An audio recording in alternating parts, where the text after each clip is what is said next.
kill him off. Yes, they can. Stixay's got to kite this out, but Contract does too much damage, and it's a 4v3 advantage. Cloud9, Smithy next up on the table, and that's all she wrote. 4-0 to end week 2, undefeated, undisputed first place in North America. I think we should talk a little bit about... Oh, hello, and welcome to week 2 of NA LCS Tonight. What are we talking about? No one told me we were going on. Hey, look, we're just having fun here. We're going to have some fun with you guys. Joining me on the desk is Sam, Kobe, Hartman, Kenzar, and Isaac, Azale, Cummings, Bentley. What up? The two men with the longest names on the NA LCS broadcast team. Well done, then, Dash. You're earning your money I'm today. proud of myself. I screw up my own name half the time, so the fact that I got through that, that's a plus. Let's take a look at the standings after 2 weeks of play before we get into anything else. Up here at the top of the table, Cloud9 still undefeated, but they did have a tough series today. See, I'm already screwing up words. Against CLG, whereas Phoenix won FlyQuest TSM. They're in that second place position. Envy all the way down to the bottom, still looking for their first victory of the split. I definitely wasn't expecting to see CLG all the way down at the bottom coming into the season, and some teams on the up and up, you know, Echo Fox deserves a lot of credit for their performance this week. Absolutely, the 2-0 week for them. But let's kick things off with another team that had a 2-0 week in TSM. They played Friday and Saturday. What are our thoughts on this squad rebounding from a 1-1 in week 1? I think they looked a lot better, a lot more decisive, and we did see the success of Bjergsen kind of coming back. He was able to play very well and got a lot of help from the top lane, too. Definitely. I mean, everyone's going to point to the Rise ultimates. Very creative usage from Bjergsen. The shot calling was definitely a key issue that people were looking for the team to improve on. So many people were harping on, yeah, double lift's not on there. He was helping so much with it. And that was one area that they improved on as well. Right here on your screen, though, that man Hanser. Sick Nautilus mechanics. Definitely a big play as far as the roam pressure towards that mid lane. And one thing that was really good to see for TSM fans this week is that they didn't just play through Bjergsen. Through multiple games, they were actually, camping top lane, going to the different lanes, trying to get people ahead, and then kind of being able to transition that lead to Bjergsen. So it wasn't just the Bjergsen kind of like 1v9 type.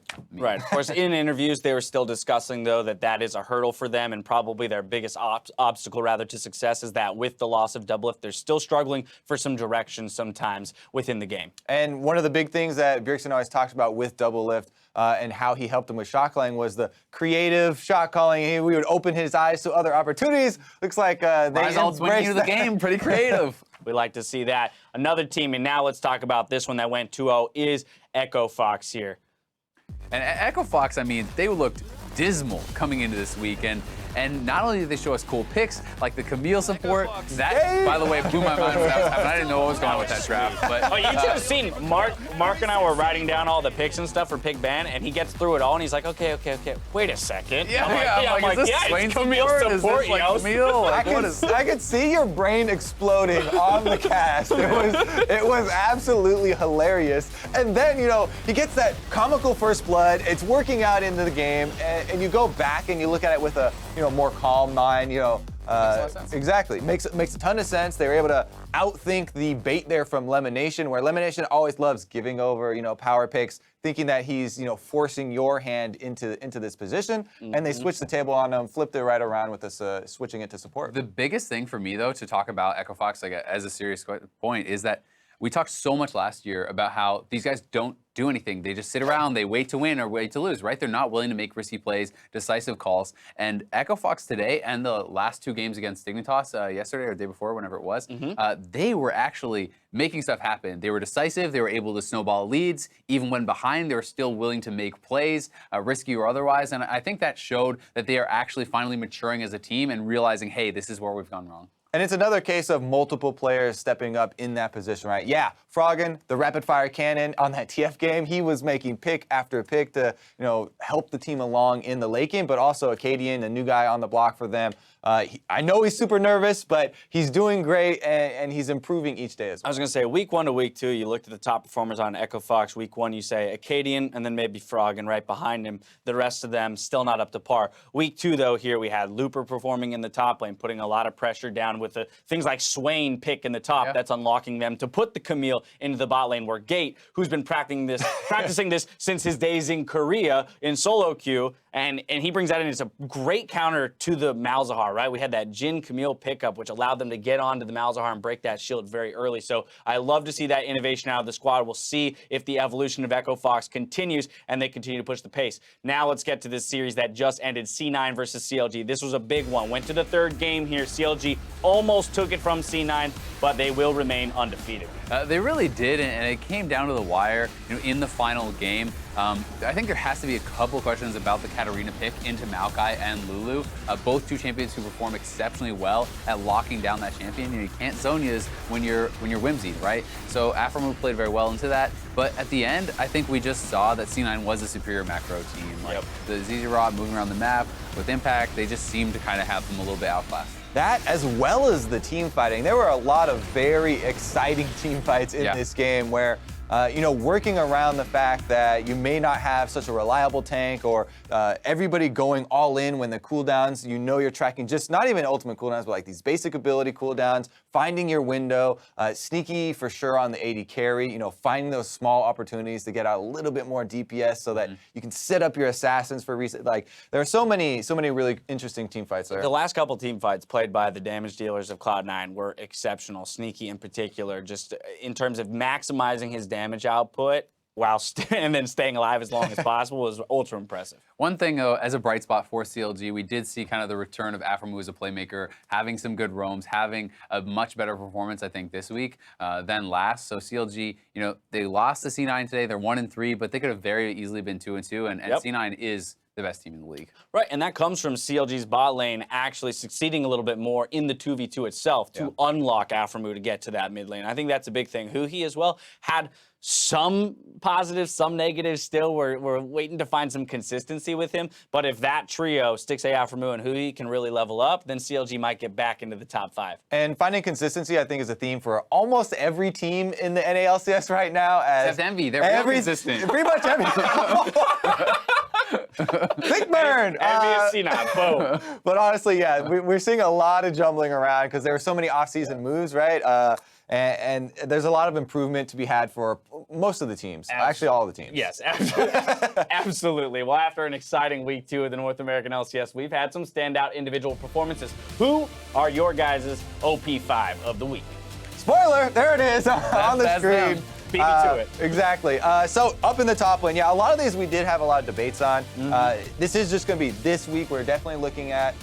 So Haunter from the top side, like we said in that replay that we had, he had a lot of the roams towards mid. People helping out Bjergsen. Maybe it is a big burden to have the solo shot calling on your shoulders, but people are doing that, lending him a hand to alleviate that as well. I'd also say he showed up well against Someday in lane, going even or winning lanes, was able to transition his leads elsewhere on the map, so a lot of credit to him. And in Nori, this guy was 26-4-17 this week. Like, what is that? That is ridiculous. He went insane this week, had multiple games where he's legendary, really hard carrying. That being said, they did have, on paper, they did play Envy, so you say that one's a bit of a weak one, but they've made Team Liquid look like a super easy team just today, and that was a sincere blast. I think one of my favorite moments of the week was Jad asking him, what did you think about the Rengar pickup? I appreciated them letting me have that 9-0-7, like just running amok. That's the thing, because right now the state of Rengar, everyone agrees, okay, super strong. If you're trading that, you better get something good back. But there are players that have been playing Rengar since he came out, and Honori is one of them. He's one of those guys that was almost considered a one-trick in solo queue at one point. And he definitely showed he still has it. One guy I got to give a little bit of a shout out to that almost made the OP5, I think, is Moon. Moon gets a lot of flack, and this week his scoreline, even with a loss, and with your team losing, it is very hard to with put a incredible scoring. Azale was very adamant that he wanted to give extra credit for looking good in losing games. If your team I think that's hard, man. So, it's easy to play with all your lanes winning. But look at that scoreline.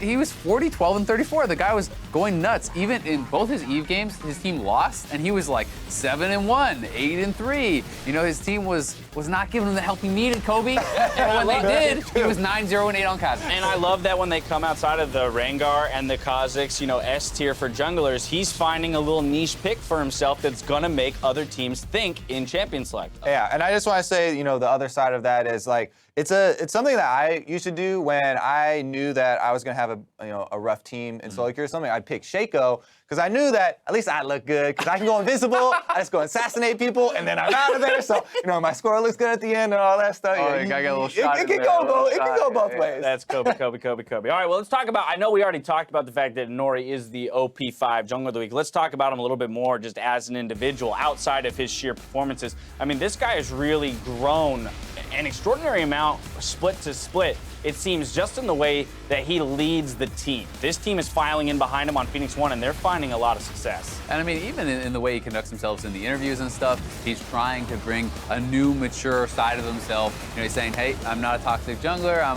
gonna be positive. I'm gonna lead the team." Yep. And he's showing it inside the game and outside the game. Yeah, I really can't say. There's a tremendous amount of improvement from him. People can point to, yeah, his team is better, so it's a lot easier to look, better this split as well. Yeah. But it's about working with that team. That team environment is due to him as well. Yeah, another jungler, another rookie jungler that's been performing quite well, Acadian over there on Echo Fox. Again, we said he was a top performer in week 1. Well, now in week 2, off of the back of his early game aggression, they managed to pull off a 2-0 week. Yeah, and I think the first series against P1, he looked really, really good. Against FlyQuest, he was held down by Moon a little bit more, but Acadian has been performing so well, and he is a big part of the whole kind of attitude shift for Echo Fox because he is bringing the aggression, he is bringing the playmaking to these games, and people are kind of playing off that, feeding off that, and you're seeing the rest of the team get involved. Yeah, I mean, he's definitely not going to have every game be a perfect game or get first blood every single game, even though he's getting pretty close. Yep. But yeah, he's definitely super impressive, especially if you consider the fact that he is a rookie and he is new coming onto this team. So definitely some props to him as well. And just there in that clip right there, you saw 4 different champions being played. Rek'Sai, Kha'Zix, Lee Sin, and Graves. So, I mean, this guy is comfortable on many champions, which a lot of times when you see a rookie come in, like, say, Inori, when he first came in, like, well, this guy's a Rengar one-trick. How's he going to do on the rest? Acadian's doing great on the 6th pick, jungle champion. Especially important now that we do have the 10-ban system, and we have seen teams, specifically against Team Liquid, targeting Reignover, trying to shrink that champion pool. So if you don't come into the league with that versatility, then it can be punished. And the pocket picks are much more important too now. Eve, we've seen that shining. We've seen Jensen playing different stuff. Shem for impact. I really think that makes a big difference. Last player we got to talk about is Bjergsen, and specifically the Rise ults that came through. Again, you talk about what this team needs is more creativity in their shot calling, and this time Bjergsen finds it with the Rise. I think that one is just such a great example. Immediately into the Baron, take it, no response. Yes, this one is a little bit more common where we have seen teams do this already, rushing towards the Nexus. But really, he took that one step further with the one to get the Baron, right? Now let me ask you this. I know Rise is already fairly high priority for a lot of teams, but does seeing utilization of the ultimate like this increases priority for other teams now that they have a better understanding after watching this series how to use the champion? Well, it's pretty interesting because especially after the Europe EU LCS, they also had quite a few of those types of plays on display. The more people see those, I feel like they saw that one and it kind of got him to think about other ways to use it, and that's where the Baron one came from. Gotcha. So people, the more you do them, the more people expect them. It's just like the Kindred ultimate Smithy did at MSI. Oh, on the global objective. On the Dragon, right? They're like, oh, wow, yeah, you can do that to deny, bait out the smite, and stuff like that. So then people started expecting those plays more. So there is this race between playing against those plays, or more people doing them. And I definitely think just over time, people have gotten better and better and using the Rise ult. When we first came into the league with the new Rise update, people weren't even skilling the ultimate. Now people like Ryu as well, using it for constant roams to bot lane. It is really powerful if you can use it well. Now, throughout the day, we've been taking your questions on Twitter. First up, Taven Smith asks, who is the team that truly looks like they can compete with Cloud9 right now? That's not CLG, because they were close. Didn't quite get there.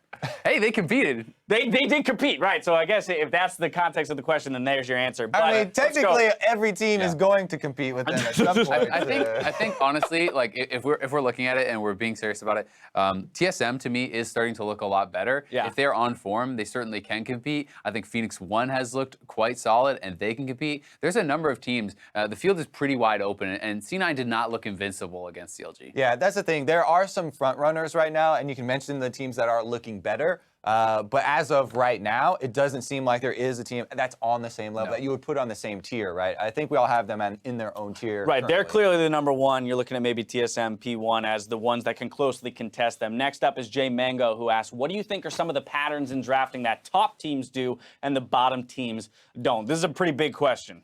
To me, one of the biggest things, if you look at C9 compared to the other teams, it's the willingness to adapt, right? We're seeing way too many teams, in my opinion, with just the same 3 red side bans, no matter what, no flexibility, no creativity in the draft, and you're seeing teams that really have a lot of success. Yes, you can kind of criticize and say, hey, the Katarina pick didn't work that well for C9 today, but they're the only people playing Shen, first people playing Taric, mid Echo, mid Fizz. They have all kinds of different picks that work in different situations, and I think we need to see more teams adapting these sort of strategies. Even FlyQuest, I think, is doing that very well too. Yeah. The teams that are at the top are understanding the draft, and the teams that aren't, not so much. And understanding the draft, the tools that you have at your disposal, the flexibility of your players is just so important. You know, we keep talking about Reaper. He's just such a great coach, you know, and he's really hard to draft against. He also has players in all positions that can play pretty much every single champion that is powerful right now. And then you really put so much importance on flex picks. You know, we went over the obvious ones like Malzahar and stuff like that early on, but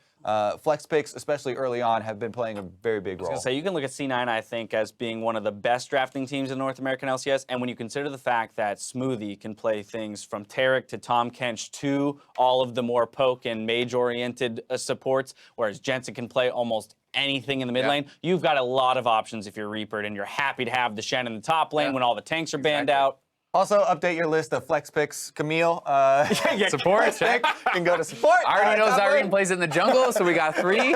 The best drafting team is the one that has a support player that plays Camille. Next up, it's Narwhal, who asks, who is the most underrated player in North America? So we're only 2 weeks in here. 2 weeks in. Who do you think's not getting enough credit? The hipster vote. I love these. Yeah, Like, who can get more hipster? I got one. Go. All right, let's go. Okay, I think that it's hard to say for sure, but I have 2 that I want to talk about. I think Moon and Gate both actually not getting a lot of credit, and Gate is going to get more of attention now because of this weird pick. But even while Echo Fox was getting blasted, and you know, not to pile on Keith, but he is considered, you know, really at the bottom of the tier of 80 carries. I still think that Gate has looked good. If you watch his individual play, I still think he's been solid in all the games. I have been impressed by him, and Moon 2 really has like improved massively from last year to this year. And Gate's just so damn lovable. Kobe, who's your underrated player? I was spoiled on his hipster underrated picks because he was talking about them all day long.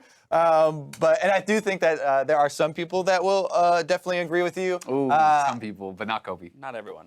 I would. One I feel like I haven't seen a lot of people talking about is Arrow, which is surprising because especially considering the 80 carry pool in North America right now, you know, there isn't a whole bunch of depth there. And for me, every time I watch him play, he's landing almost 95% of his skill shots, just super accurate. He's putting out really high damage per minute in these team fights. Too. It's not like he's this huge flashy player or he's double lift on the front lines with Lucian trying to get in there. It's not the meta right now, right? And he fits into this Ashe and this Varus, and he's been very accurate. So I feel like that's a good one. Files in there behind Ryu and Inori to be a really solid third carry for the team in the current meta. But I have confidence that he'd be able to make the adjustments if need be. That's going to be it for week 2 of North American LCS Tonight. Thanks for watching, and we'll see you guys next time.